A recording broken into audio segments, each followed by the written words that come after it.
자, 그렇다면 노정희 중앙선관위원장은 이 문제에 대해서 국민들께 사과를 했을까요?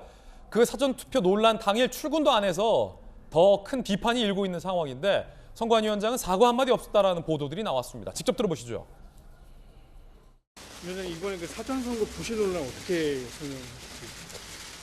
우선은 본선거 대책 마련에 집중하도록 하겠습니다. 다른 말씀은 다음 기회에 드리도록 하겠습니다. 회의가 지금 예정되어 있는데 주로 어떤 내용을 좀 말씀을 나누실 예정이신가요? 혹시 국민님께 사과 말씀은 따로 없으신가요? 검찰 고발당하셨는데 혹시 이에 대해서 한 말씀 해주시죠. 자, 기자들이 국민들에게 사과할, 전할 말이 있느냐라고 물어보자 선관위원장은 끝내 사과 한마디 없었습니다. 그리고 본선거에 집중하겠다고 했지만 잠시 후에 저희가 보도해드리겠지만 과연 본선거에 얼마나 많은 대책을 선관위가 내놨는지도 오늘 의문입니다. 자, 이재명 기자. 이 장면을 보면서 뭔가 대단한 게 대책이 나올 줄 알았는데 글쎄요. 조간신문들의 반응은 그렇게 뜨겁진 않고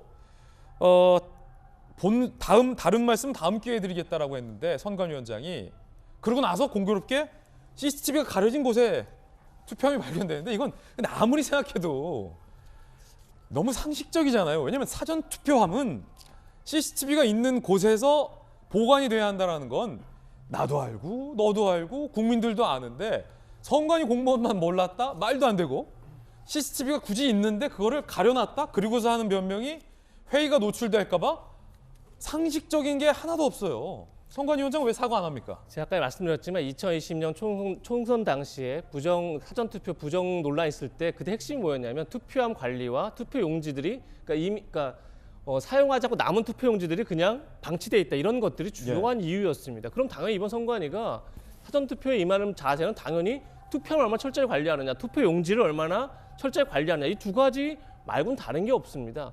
그러면 그 논란을 겪고 그 어떻게 보면 그리고 나서 지금 선관위가 고발하지 않았습니까? 그 주장을 해왔던 사람들을. 그러니까요. 그렇다 그러면 그 문제가 전혀 조금이라도 나오지 않게 만드는 게 당연히 선관위 해야 할 일인 거죠. 그런데 아까 말씀드린 것처럼 오히려 투표용지의 부실 관리, 투표함의 부실 관리를 똑같이 노출하고 있습니다.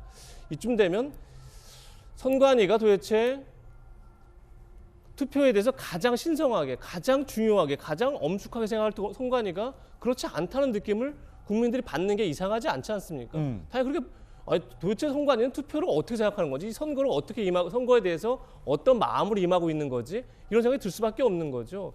그렇다 보니까 지금 선관위가 자꾸 이제 야당에서 주로 제기하는 게 결국 건강한 조직이라는 건 이제 어떤 뭐 성향이나 출신이 다양한 사람들이 모여서 서로의 이견을 나누고 그 조율할 때 이제 조직이 건강해지는 건데 결국은 여권 중심의 선관위가 구성되다 보니까 한쪽으로 쏠리다 보니까 결국은 어떤 다른 이견들에 대해서 진지하게 듣지 않고 그러다 보니까 결국 이런 문제를 노출하는 게 아니냐 이런 문제를 가질 수밖에 없는 거죠. 그렇지 않고서야 어떻게 그런 문제를 겪고 그것도 불과 2년 전에 지금까지 소송이 진행되고 있고 그리고 본인들이 고발해놓고 나서 똑같은 문제를 또 발생할 수 있을까 참 국민들이 이해할 수 없는 상황에 놓여 있는 게 아닌가 그런 점에서 노정희 선관위원장도 저는 뭐 어제는 아마도 이제 본투표를 바로 앞두고 있기 때문에 여러 가지 어떤 국민의 불신을 좀 없애는데 좀 중점을 뒀다면 선거가 끝나고 나서는 본인이 책임이 있는 발언을 해야 할 밖에 없는 그런 상황이 올 것이라는 생각이 듭니다.